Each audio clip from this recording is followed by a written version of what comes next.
This podcast is brought to you by Penji. Penji is a creative subscription service that gives you access to pre-vetted, agency-trained creatives from all over the world. From graphic design to illustrations to social media management and web development, it's all included for one monthly price. It's time to say goodbye to the hassle of searching for top-notch creative talent. With Penji, you get quality and consistency delivered right to your inbox every day, carefully crafted for you by humans. So meet your new creative team today. Head over to penji.co for more and enter the coupon code located within the podcast show notes.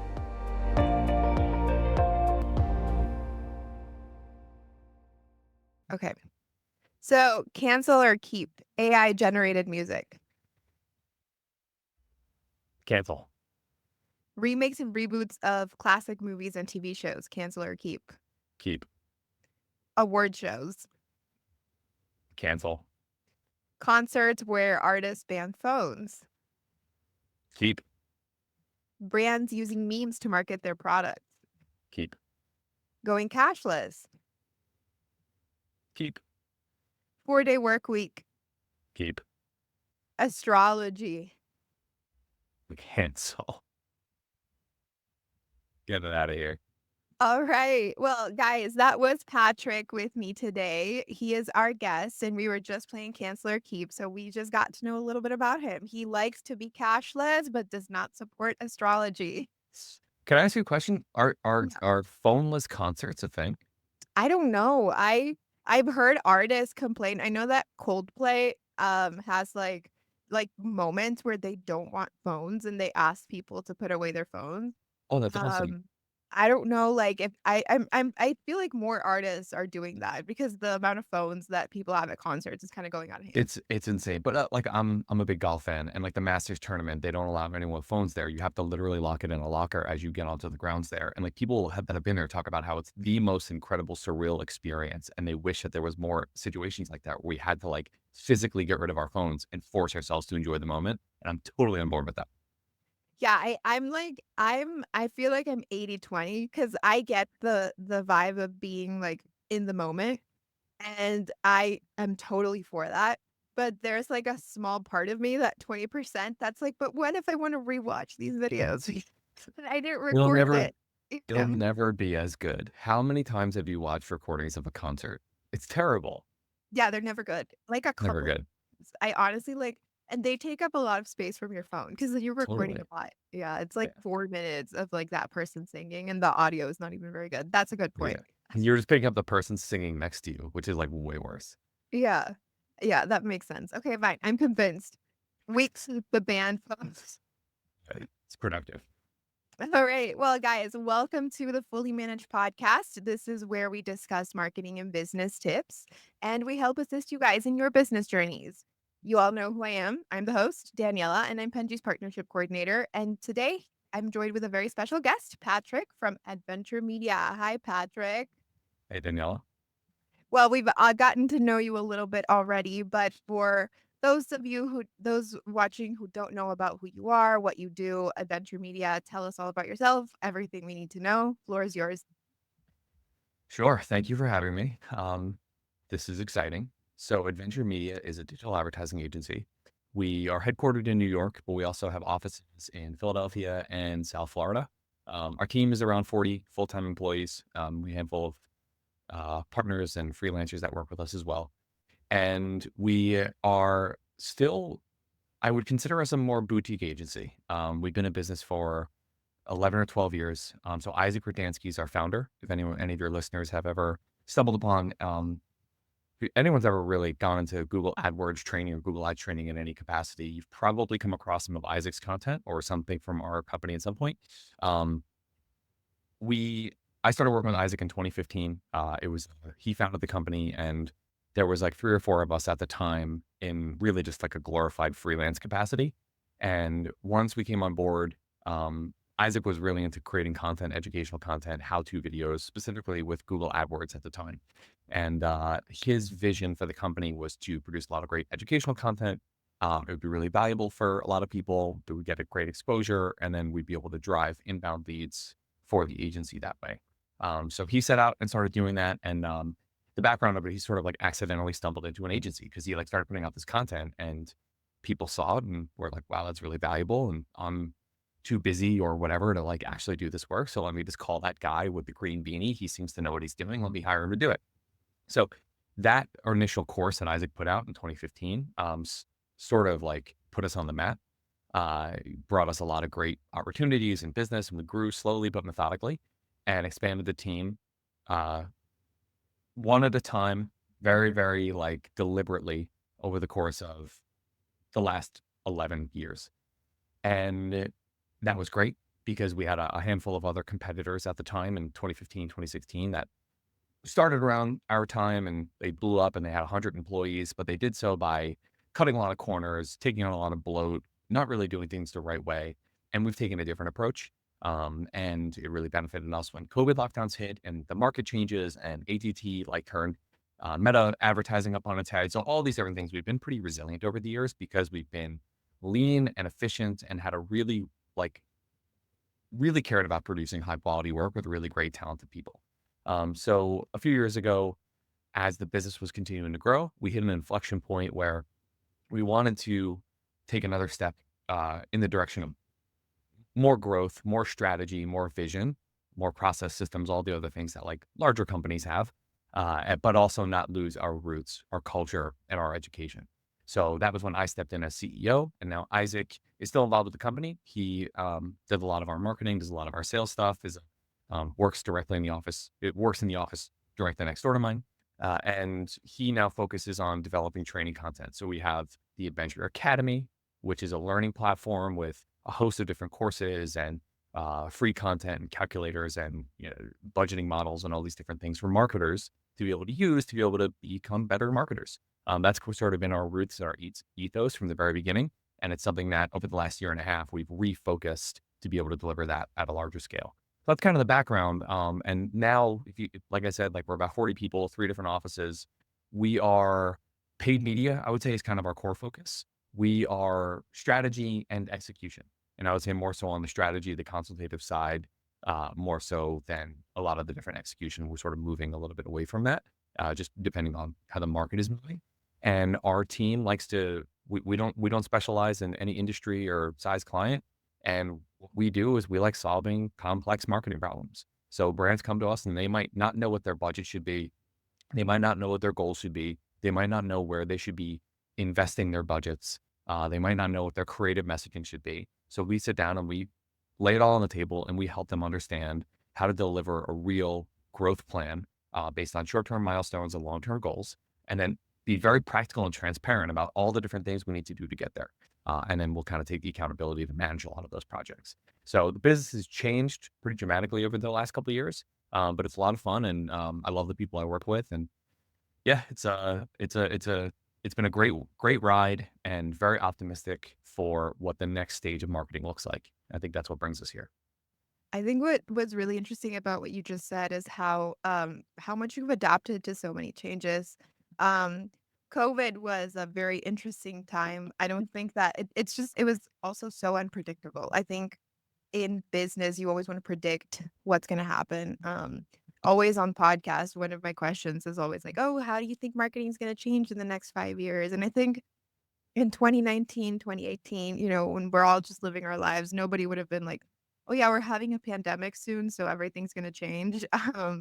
And a lot of business struggled to sort of keep up with it. And I think we saw also some businesses thrive because they thrived out of like the sort of like fully online remote model that had become more popularized. Um, what was really interesting for me to hear you talk about was how you guys were sort of adapting to it because it was not just the business aspect of it, but marketing itself changed a lot, I feel, post COVID. And things have kind of gone back to normal, but I feel like the world just I feel like the world was a way before COVID and it was a way after, if that makes sense. Definitely. I think it was actually a distraction in a lot of ways because there were a lot of other macro variables that took place. And a lot of people look at change and they blame the pandemic or credit the pandemic, depending on if you're a pessimist or an optimist. And they look at whether it's e-commerce or if it's the rise of digital advertising or if it's competition or a number of different things that have happened. And they say, oh, well, it's because of stimulus checks and people being stuck at home. It's like, well, if you really think about it, like that was 5 years ago now. And it was a long time because we experienced it, but it was kind of a blip in the radar. What really happened was that there was a fundamental shift in consumer behavior that happened to be disrupted dramatically during that time period, where a lot of businesses shift and there was a lot of VC money that flooded a lot of brands and a lot of different dynamics that took place here. But it certainly wasn't the only thing that changed the course of marketing. I would argue that the real thing that changed, it's been happening not just in 2020, but it's really been happening since 2012, 2011. And it's really just change happens so slowly that we don't fully understand it. But it's just the overall evolution of digital marketplaces and how consumers make decisions in the modern economy. Finally woke up in a world where we have instantaneous access to unlimited choice and unlimited options and information to make decisions for every little thing that we do. And so how do consumers do that? And it's like, oh, well, we've been doing this for a while. It's like, we really haven't. When I started doing this, even before the pandemic, right? Like 2019, the beginning of 2020, I was still yelling at clients to develop a mobile first website. Like this was not that long ago that like half my clients did not have a mobile website. And a lot of them were saying like, oh, like people don't buy things on their phone. Yes, I do. Right? Like this was a real thing that like real businesses, real clients, real brands were saying just a few, it feels like a few days ago, even though it's 5 years ago now. No. And it was like, how many times do you hear like, oh, well, real purchases happen on desktop. So maybe people will browse on their phone, but a real purchase happens on desktop. So if I'm sitting there saying like, listen, our mobile conversion rates suck, you need to invest in a real, like you need to convert your business to Shopify because they have a real mobile checkout experience. And Shopify is the second most familiar checkout experience behind Amazon on the internet. And that's why it's worthwhile, the return on investment there. And you're like, well, no one's going to buy expensive furniture on a phone. No one's going to make business decisions from meta advertising. These things just don't happen. Like that was the stubborn mentality that so many people had.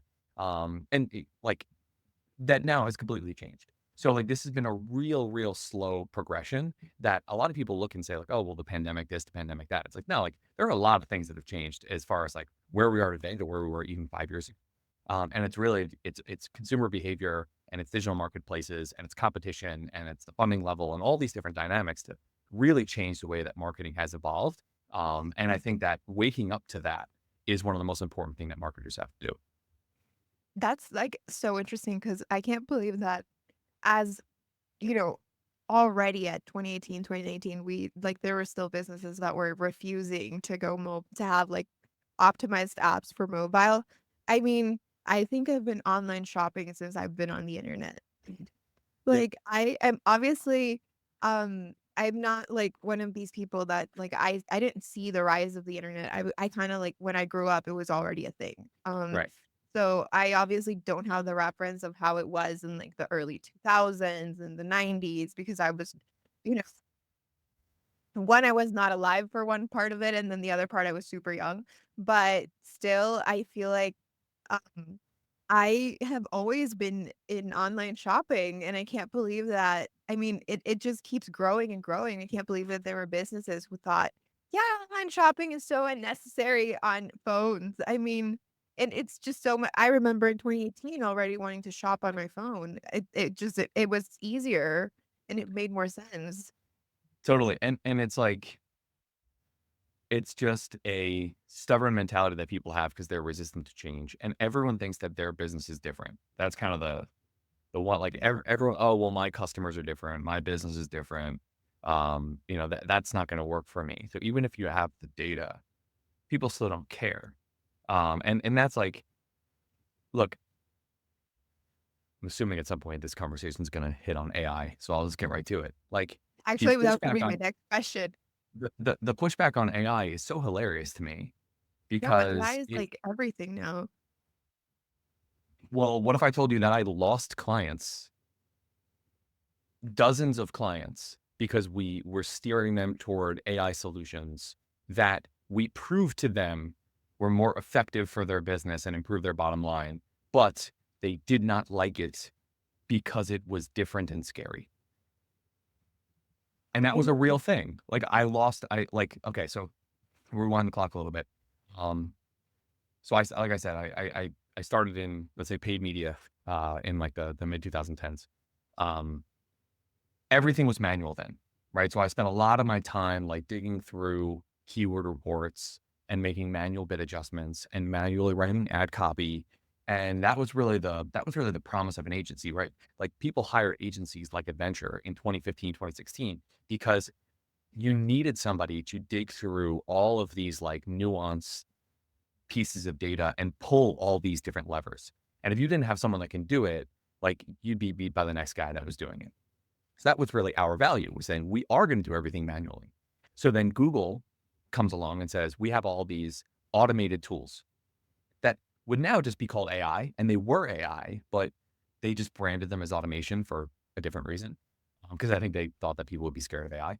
And they said, look, we have all these automated tools that are smart, right? That we called them smart gadgets back then. And they're gonna drive better performance. They're gonna save you a lot of time, yada, yada, yada. And me and everyone else that worked in the industry fought back as if we were going to war.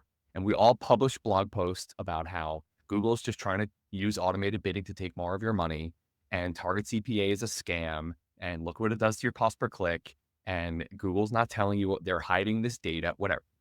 And it was all, I'm not sure if I'm allowed to use profanity here, but it was all bullshit, because it was, all of us were just afraid that automation was going to replace our jobs. And so we never actually put in the time and the effort to learn how to use it properly to do the things that it was promised to do. So we all had like this sort of confirmation bias when I would run a test and say, okay, well, I'm going to show a manual CPC campaign against a target CPA campaign, and I'm going to show the results. The manual CPC campaign would always outperform, but it was because I didn't know what I was doing running the target CPA campaign. You know what I mean? Like, and it was just confirmation bias. So then our agency, this was sort of a big initiative for us, around 2018, started to realize maybe there's something about this AI stuff. Maybe Google's not just out to get us. Maybe these solutions are actually better and they will help us do our jobs more effectively. So we leaned into it and we learned a lot about it. And at one point, I was running this test for a client where I was running what was called smart shopping at the time. Now it's just Performance Max in Google, but the earlier version of Performance Max was smart shopping. And I had this e-commerce client, and we ran these tests, and the smart shopping campaigns were wildly more effective, like scaling revenue at a higher return on ad spend, more than you would even imagine in your wildest dreams. But there wasn't a lot of data that came from it. And the CMO of this brand was just like, I don't like it. You have to shut it off. I'm like, okay, like, let's have a conversation. She's like, no, I don't like it. I don't like it. Google's just trying to take more of your money. I'm like, do we not believe that we're getting more money here? Like, you have more money in your bank account than you did yesterday because of this. And she's like, I don't care. You can't use it. So it pissed me off. And I sat down one day and I went to go write her an email. Actually, I was going to write it and send it to her board because I felt that she was ruining this brand by telling us not to use AI. I ended up not sending that email because that's a bad thing to do. But I took the content of it. I wrote as a blog post that was titled "Join or Die. It's time to embrace Google automation." And then someone at Google found that blog post and they were like, hey, this guy like has a good narrative here, knows what he's talking about, is talking about how like AI is good for us. Google started flying me around the world to talk at conferences about how good AI is in 2019 and 2020. Then the world shut down. I published a book by that same name, Join or Die, Digital Advertising Age of Automation, in 2020. And literally the first third of the book is just trying to convince people that AI is good, because I would just every single day sit down and argue with people that were so convinced that AI was the worst thing to ever happen in marketing. This was not that long ago. And so I had to publish a book to tell everyone that it was better. It was basically like my thesis, that as if I was going to court and arguing on behalf of it. And now, joke's on everyone else, like it's now the coolest thing. And it's so funny to me that like I have all these people that like we used to comment on my LinkedIn feeds 4 years ago, and they'd be like, this is bad. You're just being paid off by Google. This is propaganda. Google's like lying, whatever. And those same people now are publishing like pro AI content, like trying to be AI influencers. It's so funny to me how quickly like the narrative has Same. shifted. Yeah. And it's just because like we're all insecure and marketers have such a hard time. And this goes back to what you said before. Like people at the beginning of the pandemic, they looked at marketers for guidance. They looked at their agencies and said, what should we expect? What's happening to you? What's happening out there in the world? And so there's this like pressure to like understand everything. So in 2018, when it was like, what's going on with this like automated bidding stuff, we just quickly had to decide that it was bad because we didn't have the time to really invest and learn about it. Now the narrative is just like, oh, it's great. Like we're gonna use ChatGPT to write our copy, blah, blah, blah, whatever. And I still feel that this is like kicking the can down the road where we don't have enough people that are having like an honest assessment of what's really happening in the world of marketing and taking a step back and being honest with themselves about what they know, what they don't know, and really digging in to learn about how to use it to their advantage. But yeah, that's my journey with AI, and the overall perspective on what I think like is very interesting about how the narrative shifts in the industry. I think it's really interesting because I mean, what I see here is just such a kind of stubborn, I think you said this earlier, stubbornness and just kind of reluctance to accept and embrace change until it's inevitable to kind of, like I think people are always afraid of something new. And then because they don't understand it. And I think AI just it has a bad rep because when you think of AI, you think of like robots taking over the world. I feel like a lot of people have that narrative, especially if you're not educated on AI, what it does, Mhm. and this idea of it replacing jobs. I've had a lot of conversations with people about this. Um, and everyone says it can't fully replace jobs. Like it can replace like a subsection of people, but it can't replace everything. And I think and more so AI is a tool, like you said, right? It's gonna help you. You need to use it. You need to get that tool and use it for your own benefit, opposed to just like not using it at all or having it do everything for you. And I think that is like a kind of discrepancy that I think we kind of have struggled with. AI is very new now. What I see with it with AI conversations now is what the ethics side of it. I think I see a lot of ethical issues being discussed about integrating AI into marketing, integrating AI into automation, into streamlining process at companies. Because I think like because it's something so new, it hasn't been regulated yet. And we have seen a lot of controversies of like, I've seen a lot of artists complain that they make music, AI music with like their voice. I've seen a lot of people complain about, I don't know if you've noticed the Oscars this year, one of the actors that won, I don't remember his name, but I saw that he was very controversial because he won an Oscar and, apparently he had been using AI to expand his vocal range when singing, so people were like, "Well, he doesn't deserve this Oscar because what." Can I ask you a question though? So I agree this is a controversial topic, Yeah. but what is the problem? Because it really comes down to what is the point of whatever that deliverable is, right? So if it's music or if it's a blog post, right? It's art. And I think we would all like I think that there's two like components of value that comes from any piece of art. And uh it's the avenue, the channel for self-expression of the artists themselves, which might have zero value to the rest of the world. And the second part of it is whatever it does for somebody else, right? Like, and you would say like, or whatever, I don't know. I took AP literature at one point. Like, true art, like real artists, don't really care about whether other people find it valuable because it's like this is my self-expression, this is my painting, and I got my feelings and thoughts on paper, and this is or whatever it is, and I don't really care if it has commercial value. Um, it seems sorry, am I getting a little blurry here? It seems as if this whole um, debate is about the commercial product, and in that mind, we shouldn't use the word art because now we're talking about a commercial product. Because in that case, it should not matter where it comes from.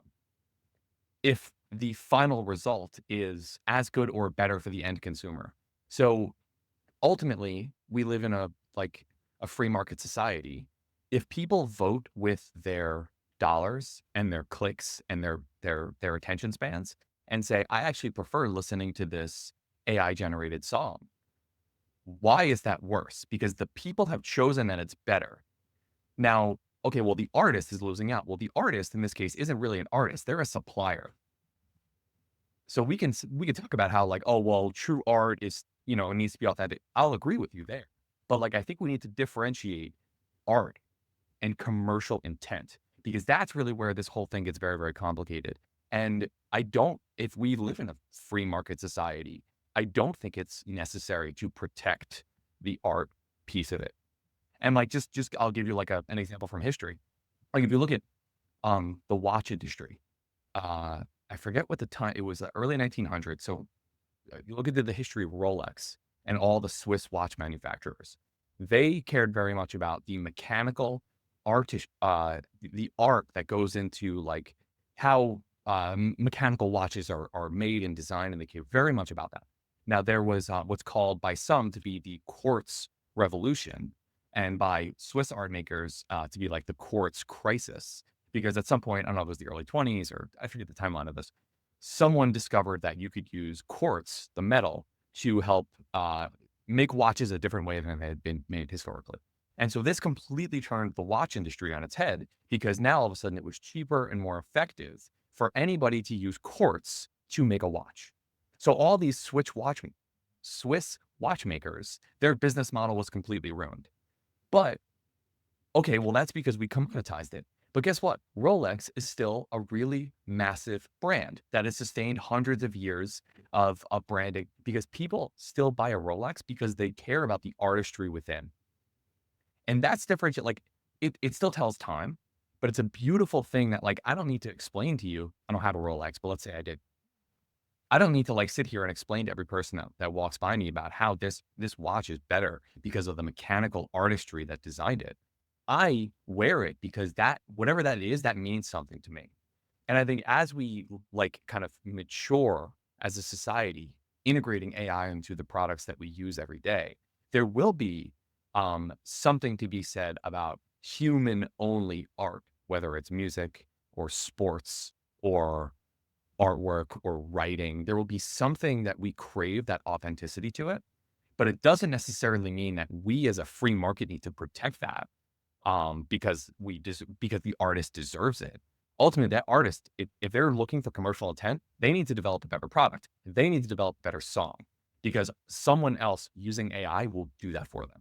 So anyway, that's like kind of a soapbox right there, but I think it's really important. Like we can all sit here and feel sorry for artists, whether they're sitcom writers, like the Hollywood strike, the writer strike a couple of years ago. It's like very much. It's like I have no sympathy for you if you're writing the same crappy sitcom. If you can use AI to write better content and write better movies and not just make the 400th Marvel iteration, and write something new and unique and not just regurgitate the same crap that we've seen on movies and TV for the last 30 years, I'm all for it. So the same goes for music and the same goes for writing and the same goes for really anything that would be used by AI, and marketing is no different because marketing is just communication. So why is there an issue if someone used an AI tool to create an ad that delivers a message about a brand or a product?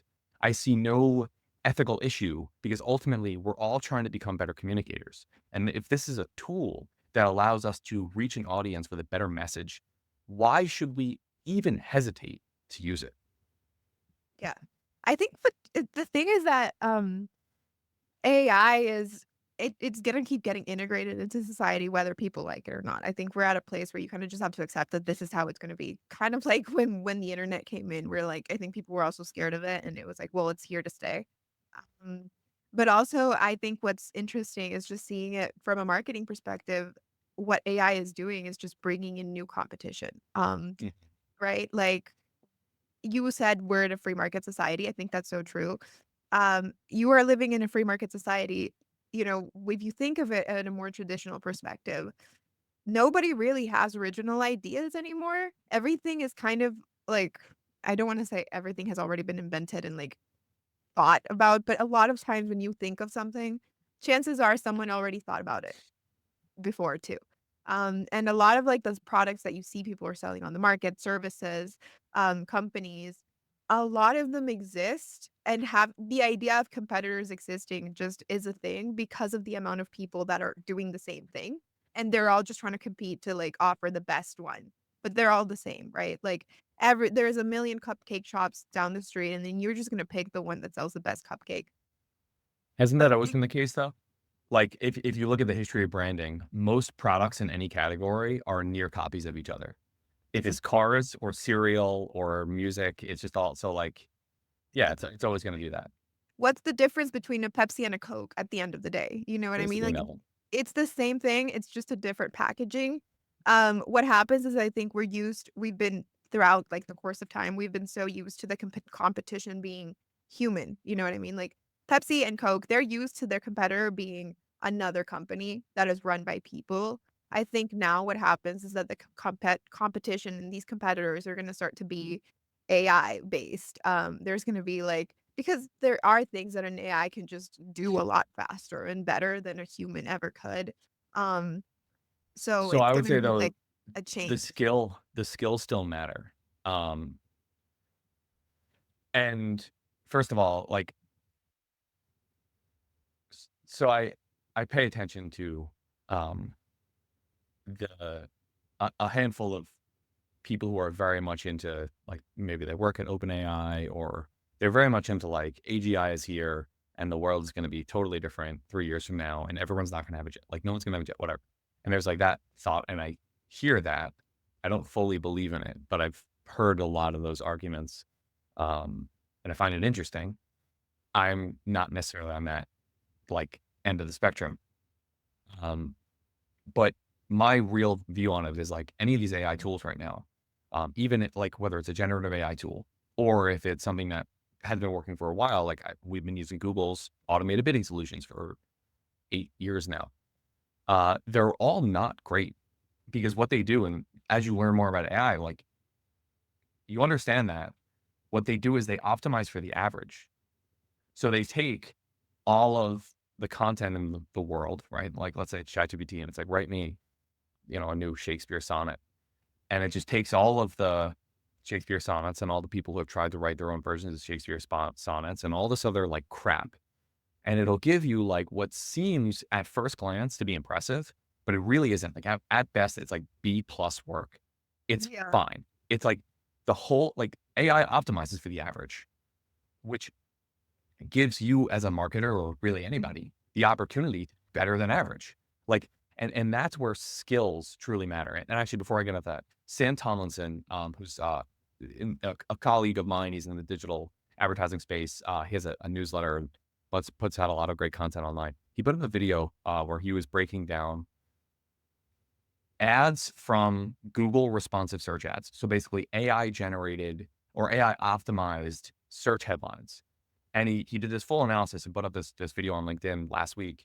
And he was like, all these ads are the same. He's like, there's no difference here. They all kind of basically say the same version of the same thing because that's essentially what the AI is optimizing for. It's saying like, like this like little price 10% off, but the other one's saying 11% off. Like we're ultimately saying the same thing. Anyone that can actually go against the AI and say something unique will probably have their voice heard. It's almost easier than it was before. But then this is my point about how skills actually matter. Because in this world where these AI tools, it democratized great work, right? Because now the barrier to entry for almost any industry is significantly lower, whether it's coding, whether it's marketing, or whether it's green writing. If you have a little bit of know-how and get to use and use a large language model, you can become good enough at a lot of these different things, right? You don't necessarily need to go to a 4-year coding school and all these different things to be able to like get into an industry now, which I think is a good thing because the more masses you get into any field, that's where the outliers will rise to the top, right? Getting more people to use ChatGPT for writing won't make us worse writers. It'll allow the better writers to use a tool to accelerate their 10,000 hours. So as an example, before ChatGPT launched, the first tool that I was using was Midjourney. And I discovered Midjourney in September of 2022, so a month or two before ChatGPT launched. And I'm not an artist. but I became obsessed. And I was like, wow, it's the first time, blank canvas. Look at all these different things I could do. And I sat for 48 hours over a weekend and did nothing but like develop Midjourney artwork. And I was like reading all these different Reddit threads and watching these videos. And I got like from Saturday morning to Sunday night, I got significantly better at producing what I was trying to create here. And then I went in on Monday morning and I told Isaac about it. I said, Isaac founded the company. His background is actually in art. He's an artist. His background is in painting. That's actually kind of how he started the company. And I told him, I was like, listen, I discovered this thing over the weekend. You got to check it out, Midjourney, go download it, whatever. I told him that at like 8:45. At 9 a.m., we had a client call. But while he's on the client call, he's like downloading Midjourney and like starting the experiment. By 9:45, that call is over. He comes to my office and says, hey, look at this thing I just created. This Midjourney thing is pretty cool. And he shows me the most beautiful piece of artwork I've ever seen in my life. It was 1,000 times better than what I had tried creating over the course of 48 hours. He spent 30 minutes doing this while also on a client call, and it was light years better than I could produce. Why? Because he is an artist. He understands photography and lighting and setting and all this other stuff that I just don't, and don't have that knack on that skill set. So he is like, we can all sit here and use Midjourney, and it democratizes who can create artwork and graphic design, but the real artists will accelerate. And the same thing goes for writing, right? Like, I'm a writer. If all of us spend 10,000 hours using ChatGPT to write, I promise you my writing will be better, because I've already logged probably my 10,000 hours on trying to understand story arc and set and structure and dramatic effect and character building and all these other things. So I have that in my back pocket before I use the AI tool, which makes me certain that I'll be better than the next person. So that is optimism for all of us, because those that are good at creating great ideas for products or marketing messages or software or whatever it might be, AI allows you to create those things. And if you're truly good, it'll allow you to actually be great. And I think that's the thing that like everyone's talking about, like doomsday, oh, we're all gonna be out of a job. I disagree. I think it will allow more people to thrive in a way that has never been unlocked in the economy before. Yeah, I mean, I just think like probably more jobs. I can't think of any job that is actually replaced by AI in its entirety. I mean, I definitely think that roles are changing. Well, there's certainly things that are not safe. The number one, I mean, this is a real concern. The number one job title in America, like of all the job titles you have, the median or the mode, you would say, the one that comes up most common is truck driver. And I'm sorry, like that's just not going to exist in 10 years. That's not going to change. That's going to go. And then like you put it on the list, there are tons of other things that might get completely replaced, whether it's in the legal industry or the accounting industry.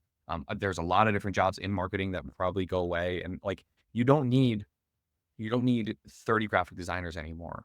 You can get away with one or two that use AI tools. So it will shrink a lot of the available jobs in a lot of areas, but it doesn't necessarily mean like, look, the internet, what people get wrong when evaluating markets and in total addressable market is understanding how the pie grows over time, right? So like when Steve Ballmer at Microsoft was launching their own version of a smartphone, they ridiculed Apple's market cap because he was like, if every single person who owns a phone bought an iPhone, it would not justify Apple's market cap today. This was in 2008, I think. Yeah, I remember.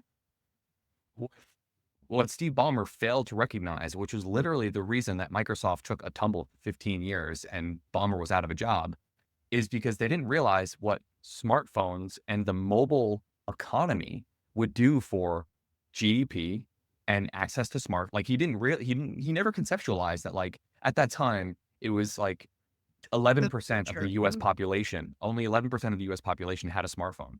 So he didn't understand that there'd be a world where 80% of Americans and like more than 50% of people on this planet would be walking around with a smartphone. He could not conceptualize that. And that's the thing that I think a lot of people are missing with AI is like, yeah, there's certainly like a lot to be worried about for all of us, regardless of what your job title is. The job that you have today will not exist in 5 to 10 years. It might look different. And if you can adapt, it'd be great. But I'm not going to sit here and say it's going to be all sunshine and rainbows. But we are hopefully, and this is me being an optimist, what we are not fully understanding is the net impact that this technology might have on elevating markets, elevating GDP, allowing more industries to open up like they never did before. Think of how many people are employed by mobile first companies that did not exist before the iPhone. So that's what I'm hoping for, even though I don't fully have a lot. I wouldn't necessarily bet on it myself. I think it would depend a lot on like lawmakers. Yeah. Also, I think that's gonna really affect it because technology moves on its own, but then the government moves in another way too. So like once Right. It it's doesn't involve that the government's all 80-year-old people. yeah. You have a bunch of 80-year-old people who don't actually understand technology and they move at the Yeah. rate of molasses. So I'm not totally optimistic that they're going to be able to initiate any change that's going to be meaningful. I think a lot of times we see government sort of like stopping things, right? And like I think we saw it with the whole TikTok ban, the whole discussion around it. And I feel like in the grand scheme of things, I think America has bigger problems than TikTok, but also Yeah. just the arguments that people had, when they heard all of these senators and all these people kind of talking about it, I realized like you really just don't understand it. They Like don't. yeah, you're having a discussion about a topic in a platform that you have no idea how it works And, when yeah. and it doesn't even matter. Yeah. Like not only do they not understand it, but like it doesn't matter. Like you're Like, not at yeah, risk. you Like could there's so say many other things. yeah, like that was my whole thing was like, why are they so concerned with something so out of all of the issues that I think political issues that probably Americans should worry about, and these Yeah. people who are so important should be concerned with. I think a social media app is probably on the lower number. Mm, But yeah, I mean, I definitely think that it's kind of a place for us to sort of see where it changes. We're almost, I feel, going through a kind of like another industrial revolution, but technology wise. I think it's going to be really interesting in the coming years to see how it evolves. And it's a great note to end this on.